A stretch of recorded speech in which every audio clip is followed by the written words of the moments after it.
Hi everyone. Welcome to the Soap Bar podcast brought to you by the TV Cave. And today we are joined by a very special guest. Her character whose viewers are completely entertained by, and I'm definitely one of. Essentially kind of that character that you love to hate. We have the woman who plays Anastasia Belclaire. Please welcome Tamika Seretti, if I say that right. Seretti. Seretti. Thank you. I was Timeca trying to make Seretti. And I'm going to correct you because it's Anastasia. Even though Anastasia. Anita likes to say Anastasia. So it is Anita Swan. Yes. I just completely went with it too. It's just a pleasure, such a pleasure to have you with us today. Thank you for joining the Soapwire podcast. And we got some questions, so let's dove like right in, okay? Let's get it popping. Let's go. So one question I have is the question that I ask everyone. The very first question is whether our guests ever watched soap operas growing up, and if so, which family member introduced you to them, and what shows did you watch together? Oh, girl, you hit a jackpot because I'm an old school soap opera fan. And I'm talking ABC was my judge, All My Okay. Children, One Life to Live, and General Hospital. And you just Yes. went down the line. But All My Children, and you know what? I can't even say, a lot of people say, like, oh, my grandma used to watch them. Nobody I knew watched them. I just somehow got interested in them because I loved me some Miss Susan Lucci, the Okay. one The and only OG. Erica Kane. Okay. And I watched it faithfully. I mean, and sometimes I hope my mom ain't listening, y'all, but I used to ditch school sometimes. If it was a juicy soap opera line, I was not about to miss my stories because back in the day we didn't have DVR, we didn't have any of that stuff, so we couldn't you know Catch up, really. record it for later. I mean, maybe if you had a VCR. Go back term.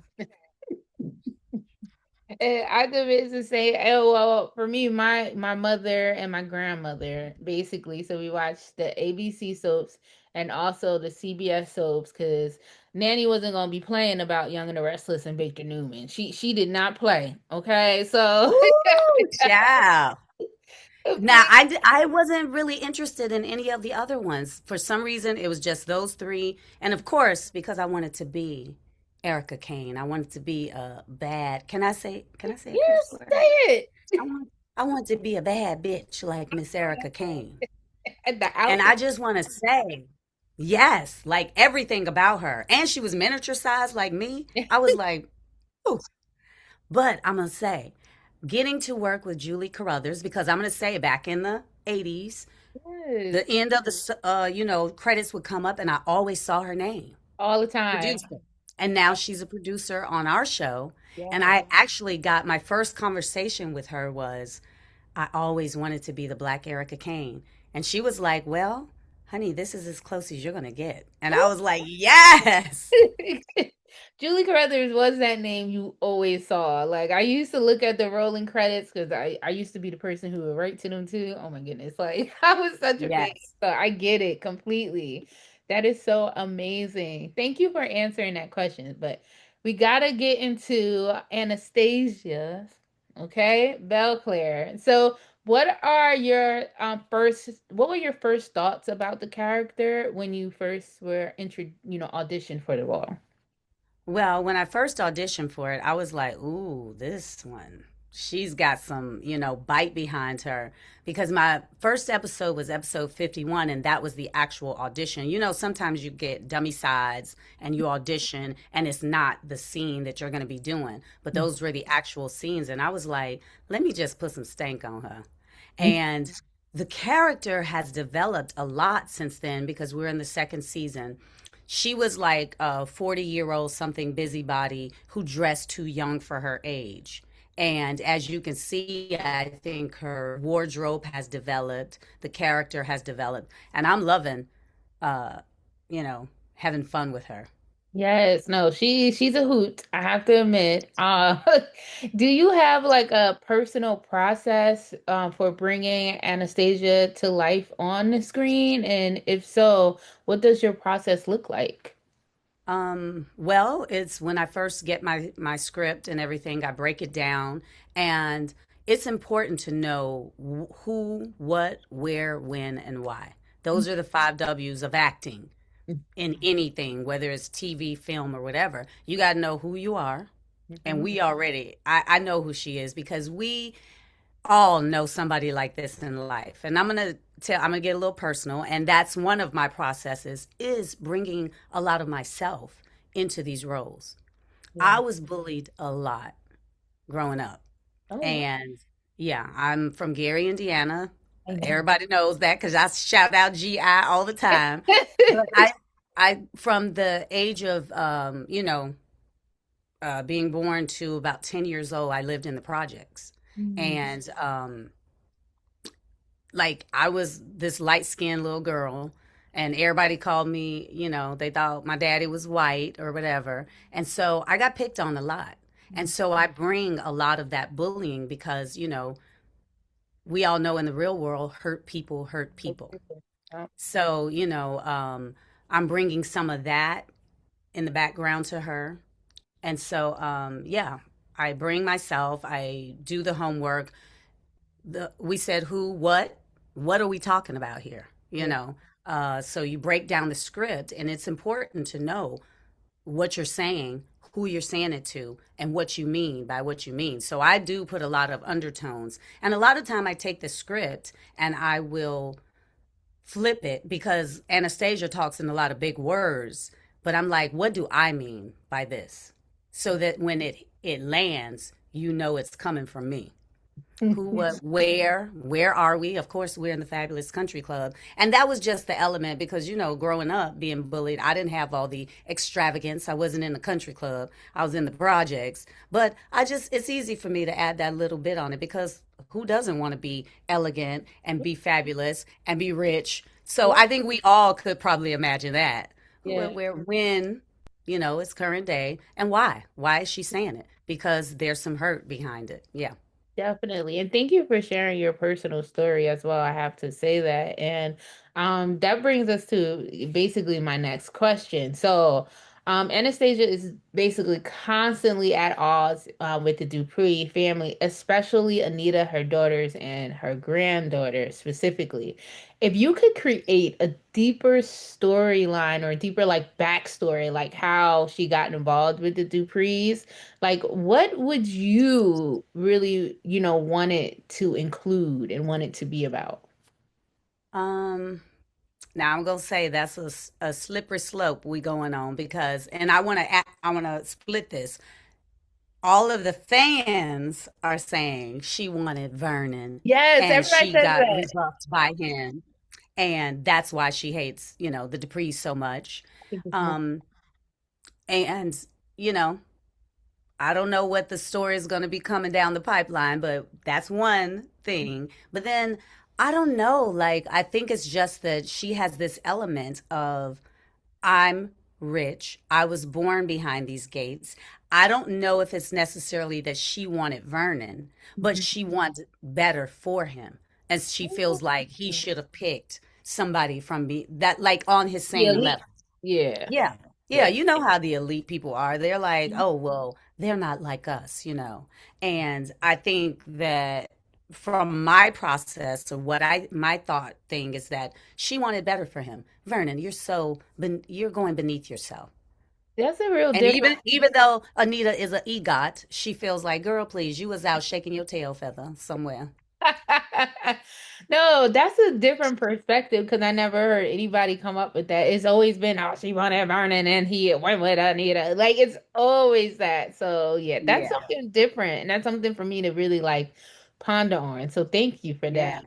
Yeah. And we know that Anastasia has multiple ex-husbands and children, but she seems to be particularly close and have a bond with her granddaughter Francesca, known as Chessie. Hmm. And she's currently played by Madison Osbrook. So, you know, Also, Brooke. Yeah. also, Brooke. So thank you. Mhm. So, and you have great familiar chemistry. You two work really amazing from what I see. So, how would you describe the familiar chemistry between your characters? Well, I'm a grandmother, and Oh. my grandbaby, she's only 6 though.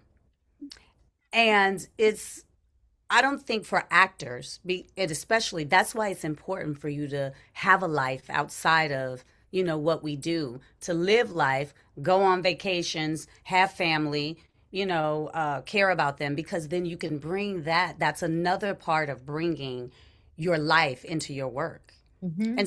And Madison is such a sweet girl, and her mom, Monica, and her dad, they're on set with her sometimes, and we got to meet, and it becomes camaraderie, and Yeah. then it makes it easy for you to imagine that this is your granddaughter. And so as soon as she came on set, we were so happy. We were like, "Ooh!" Really, And we right? created, yeah, we created that little spark that y'all are seeing.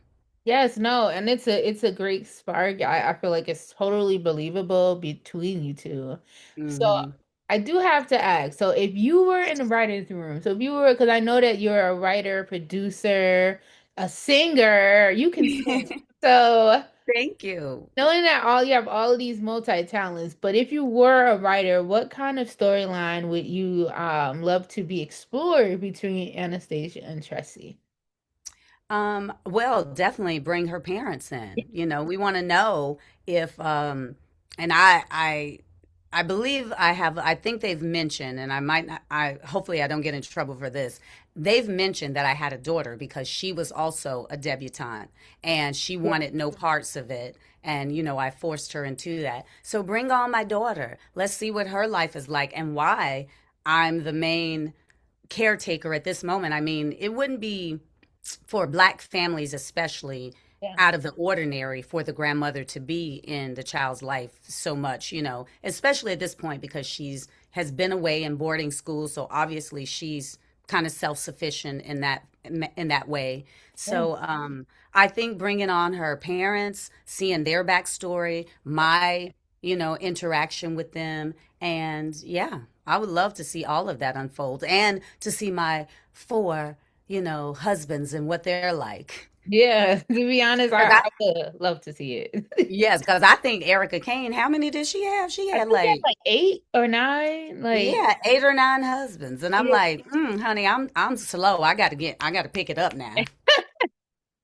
Okay, really quickly, with all my children and Erica, who's your favorite pairing? Because mine was Dimitri.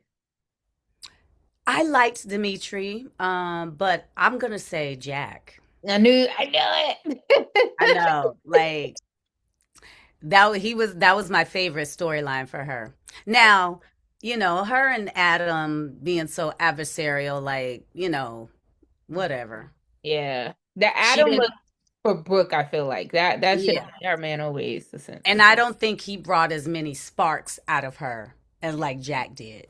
Yeah, She loved that man, honey. yeah, she But you did. know who else? The French guy. I forget what his name was.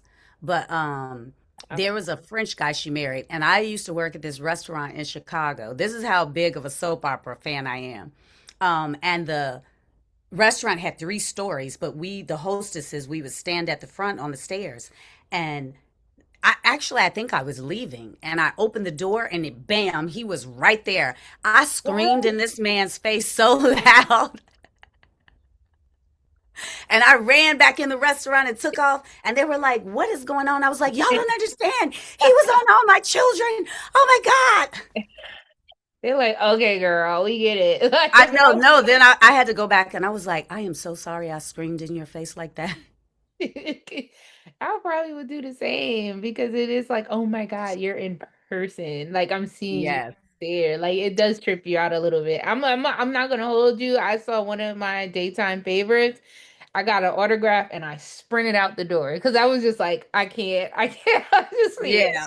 I can't, I get it. I And get maybe that's what I should have did. I should have been like, "Can I get your autograph, please?"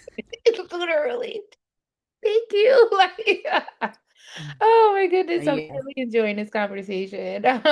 So like as I said before, you do acting, you also sing, you write, produce. Do you direct too? I've directed one, and I actually just wrote a short. And I'm going to get a little personal again. My granddaughter was diagnosed this year with autism. Mm. And my son is the custodial parent, and he's having a rough go of it, and he's done a little bit of acting. And so I wrote this short film, and it's going to cover not only a little bit of his parental journey and trying to make stuff happen for his daughter, but about her autism as well. And so I want to direct this one, but I'm going to see how it feels. My other short I directed was called The Closet. I also wrote that. And yeah, and it, with that process, that was a group of girls. We were called the Dames in Film. And so it was kind of a collaborative thing, but I, wrote and directed it.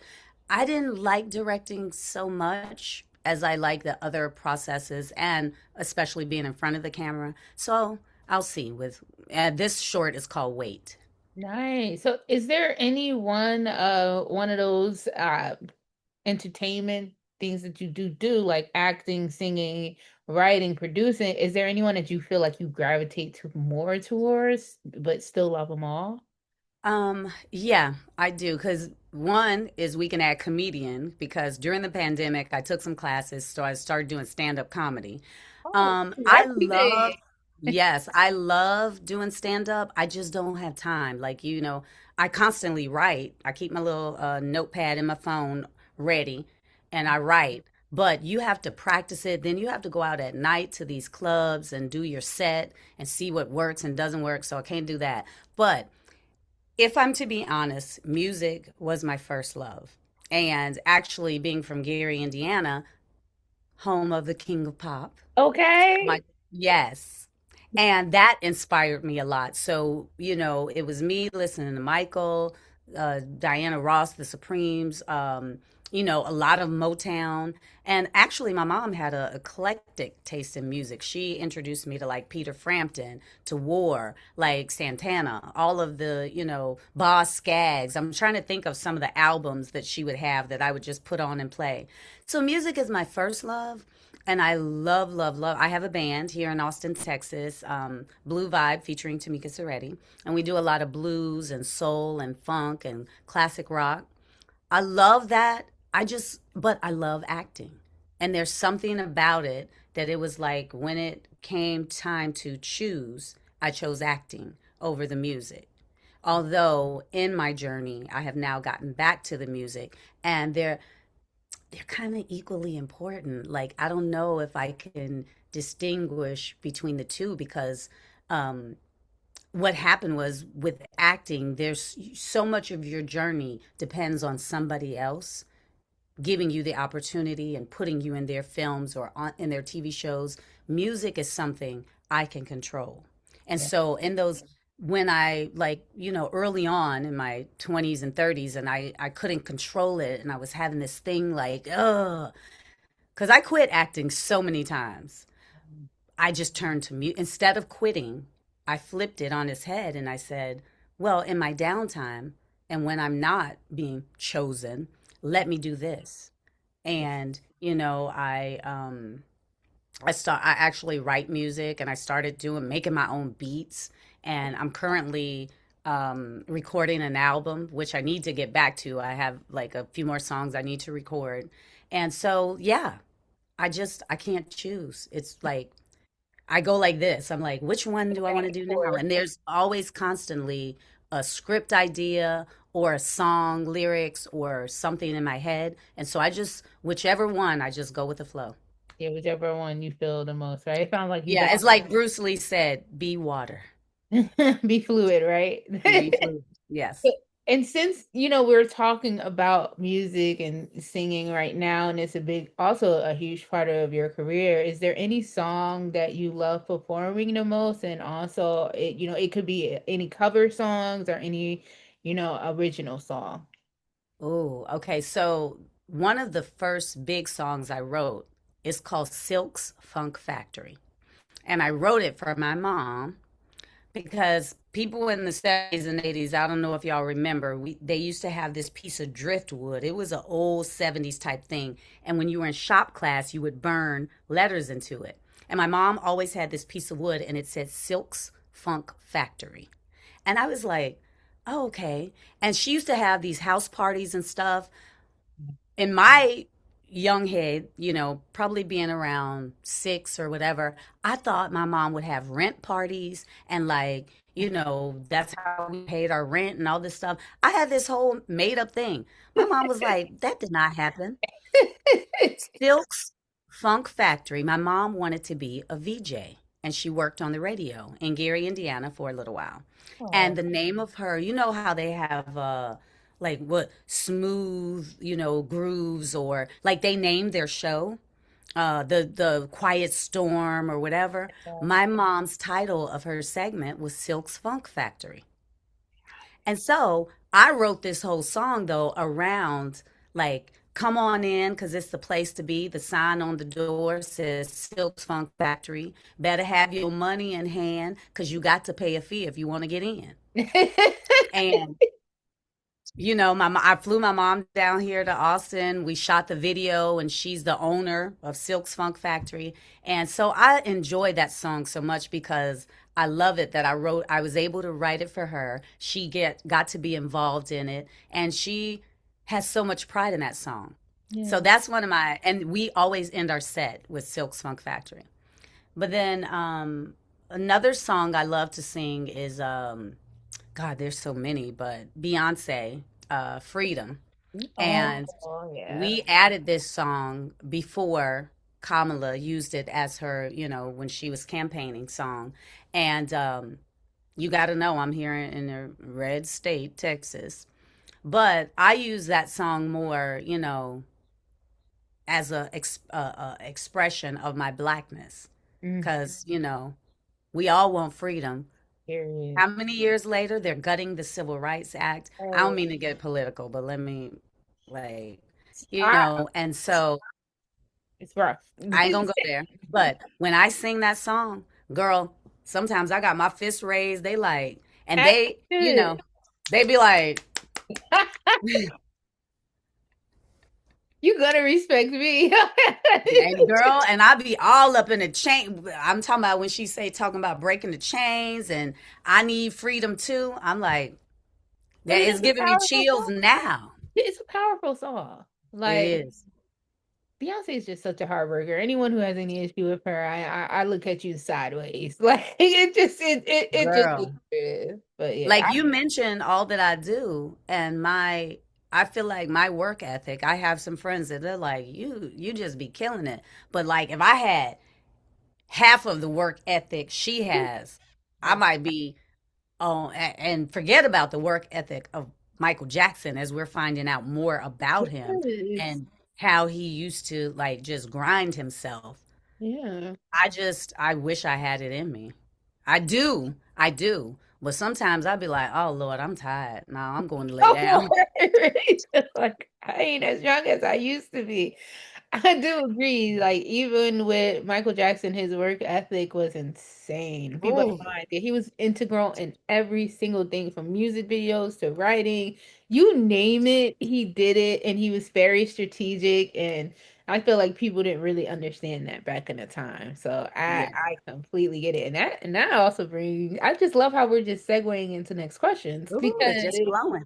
it's just flowing because actually as we talked about, you were born in Gary, Indiana, a city that it has such an important musical presence with so many different artists and a legacy family of the Jackson family, period, because how many of them have done amazing work? Janet Jackson too. Yeah. So what does being from Gary mean to you personally? I feel like talent is everywhere there. Oh yeah. I used to say there must be something in the water, honey. Yeah. Cause like, we just be popping out stars all over the place. Yes, I do. It's Yeah, it's a sense of pride that, um, if I had to say it, I never knew this growing up until I did my like DNA test and I started finding family members. I come from the South. Like my grandfather was from Louisiana, but then on my other side, they were from on my mom's side of on my mom's dad's side, Louisiana, but on the mother's side, Alabama. Oh, So this little southern thing I got, I was like, how did I get this? And I'm from Gary, Indiana. But Gary is just like this city that breeds a lot. It See, I'm like, I don't know. It's just this sense of pride that I can't explain. Yeah. And I go home all the time. It's a hard work, like it's Midwest, hardworking people, lovable people, even though, Gary gets a bad rap. Yeah. Unfortunately. Uh, yeah, because of when it was in its heyday, the steel mill was functioning. Gary was vibrant, it was alive. There was a lot of different cultural people there. But then there became a point where white flight happened and everybody went around to the surrounding cities and left Gary to his own devices. And even with that, I tell people, I'm like, I was born and raised in the projects and look at me. I Mhm. came out. My mother she was a hardworking single mom. She worked at the post office. She raised three. My brother is the poet laureate of Indiana. My sister is a surgical tech nurse, even though she's retired now. But she, had her write up. She worked on the robotics team at the University of Chicago. She did open heart surgery, stuff like that. And then there's me. And I always said I'm the, not the black sheep, but like the slacker of the family. I'm catching up now. But where else can you get that hardworking, like just salt of the earth people? Yeah. And I feel like it comes from Gary. And I have, and not to mention the Jacksons being from there, Denise Williams, Fred the Hammer Williams, Freddie Gibbs, like all these people are still going out into the world and making a name for themselves. And they came up, they got it out the mud Yes. in For Gary, real. Indiana.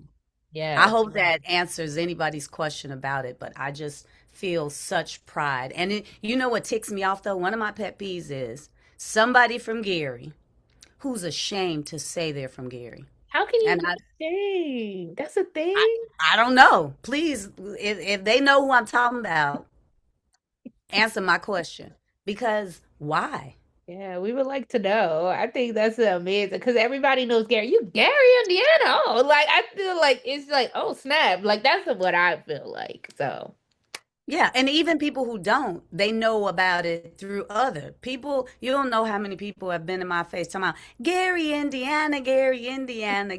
That's from the Music Man. And so I'm just like, yes, exactly. That Gary too. exactly. I love it. I love it. And also the next question I have, Anastasia has quickly become like a standout character, especially among viewers. I don't know if you see it Oh, that you just on. gave me chills.